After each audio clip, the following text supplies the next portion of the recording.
So Anirudh Reddy clarity ఇస్తాడేమో, లేకపోతే దానికి full stop పెడతాడేమో అనుకుంటే దాని ఇంకా కామా పెట్టండి, దానికి పెద్ద బాంబేసిండు మరొకటి. పొంగులేటి మీద డైరెక్ట్గానే ఆయన విమర్శలు చేసినట్టుగా అనిపించింది.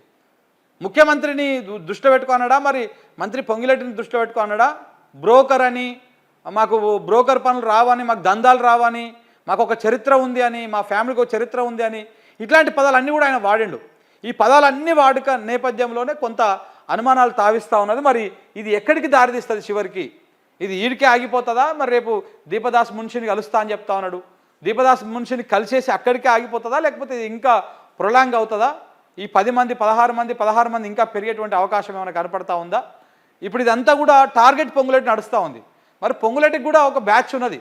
10 మంది ఎమ్మెల్యేలు ఉన్నారు, 10-12 మంది ఎమ్మెల్యేలు ఉన్నారని కూడా బాగా వార్తలు వస్తున్నాయి. కొంతమంది ఎమ్మెల్యేలకు ఆయన ఫండింగ్ కూడా చేసిండు. మరి ఆ ఎమ్మెల్యేలు అందరూ కూడా తిరుగుబడతారా మళ్ళీ వీళ్ళకు ఆపోజిట్లో? ఏం జరగబోతా ఉందనేది కొంత ఆసక్తికరంగా మారింది, కొంత ఇంట్రెస్టింగ్గా మారింది. ఏది ఏమైనా తెలంగాణ రాజకీయాల్లో అంటే కాంగ్రెస్ అధికారంలో ఉన్నప్పుడు ఇలాంటి కుదుపులు, ఇలాంటి ఈ సంచలనాలు, ఇలాంటి వార్తలు వెరీ కామన్.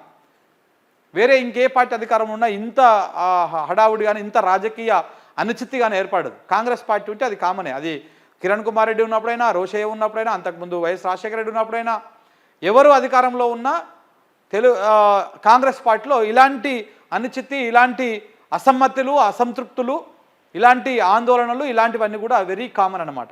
అది రేవంత్ రెడ్డి కూడా దానికేం అతీతుడు కాదు. ఇప్పుడు రేవంత్ రెడ్డి కృషి వ్యక్తందుకు కూడా కొంతమంది మంత్రులు కూడా సపరేట్గా భేటీ అయ్యారు, సీక్రెట్గా భేటీ అయ్యారు అనేటువంటి వార్తలు కూడా వస్తూ ఉన్నాయి. మరి ఏది నిజము, ఏం జరగబోతా ఉంది? ఇప్పుడైతే ఎమ్మెల్యేల సీక్రెట్ మీటింగ్ అనేది ఒక క్లారిటీ వచ్చేసింది.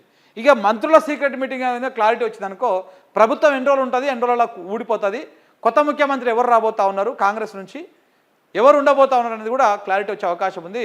మనకు తెలిసిన మన మిత్రులు ఒకరు మాట్లాడుతూ అన్నారు, రేవంత్ రెడ్డికి టైం బాగాలేదు, ఆయన జాతకం బాగాలేదు చూపించుకునే, పంతులు గారు కూడా మరి చక్కగా చూస్తున్నాడు లేదో, ఈ ఈ ఏమంటారు, ఈ దర్వాజాలు కూలగొట్టుడు, ఆ గేట్లు కూలగొట్టుడు, ఇట్లాంటివన్నీ కూలగొట్టి రకరకాల కార్యక్రమాలు చేస్తూ ఉన్నాడు. అవన్నీ కూడా ఆయనకు వాస్తుదోషమే తేడా ఉంది అని చెప్పేసి చెప్తా ఉన్నారు.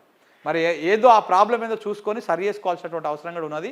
ఈ ఎమ్మెల్యేల తిరుగుబాటుతోనే ఇది ఆగిపోతుందా, మంత్రుల తిరుగుబాటు దాకా పోతుందా? కర్ణాటక కంటే ముందుగానే ఇక్కడ ప్రభుత్వంలో ముఖ్యమంత్రి మారిపోయే అవకాశం ఉంది. ఎందుకంటే కర్ణాటకలో బాగా చర్చ ఉంది. డీకే శివకుమార్ని ముఖ్యమంత్రిని చేయాలి, ఉన్నటువంటి ఆయనను సిద్ధరామయ్యను దింపేసి డీకే శివకుమార్ని ముఖ్యమంత్రి చేయాలని ఓ వర్గం బాగా పట్టుబడతా ఉన్నది. ఆయన కూడా చూస్తూ ఉన్నాడు సమయం కోసం. మరి వాళ్ళకంటే ముందు ఇక్కడనే ప్రభుత్వం మారిపోయే అవకాశాలు కనపడతా ఉన్నాయి, ముఖ్యమంత్రి మారిపోయే అవకాశం కనపడతా ఉంది. మళ్ళీ కాంగ్రెస్ ప్రభుత్వం ఉంటుంది పోయినా కానీ వేరే ముఖ్యమంత్రి వచ్చే అవకాశాలు కనపడతా ఉన్నాయి ఇదే కనుక ఇట్లా కొనసాగితే.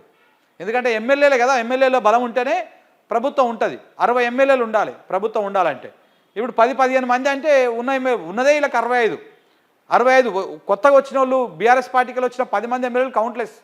ఎందుకంటే 3 నెలల్లో వాళ్ళ పదవులు కూడా పోయే అవకాశం కనపడతా ఉంది స్పష్టంగా. ఎందుకంటే సుప్రీంకోర్టు కూడా చాలా సీరియస్గా ఉంది దాని మీద. దేశంలో ఉన్నటువంటి న్యాయస్థానాలు అన్నీ కూడా పార్టీ ఫిరాయిస్తున్నటువంటి ఎమ్మెల్యేల పట్ల కొంత కర్కశంగా వ్యవహరిస్తూ ఉన్నాయి. కేరళలో కూడా అదే జరిగింది. రాజీనామా చేసి మీరు పార్టీ మారండి, తైతక్కలాడండి, కానీ రాజీనామా చేయకుండా ఎమ్మెల్యేగానే ఉండి మారుతా అంటే ఒప్పుకునేది లేదు, సస్పెన్షన్ చేసేస్తాము, వేటేస్తాము అన్నట్టుగా న్యాయస్థానాలు కూడా కారాఖండిగా చెప్తా ఉన్నాయి. సో ఈ నేపథ్యంలో ఆ 10 మంది ఎమ్మెల్యేలు కౌంట్లెస్. ఇక మిగిలినటువంటి 65 మంది కాంగ్రెస్ ఎమ్మెల్యేలే కౌంటు. ఈ 65 మందిలో ఇంకొక కమ్యూనిస్ట్ పార్టీ అని ఒక ఆయన ఉంటాడు.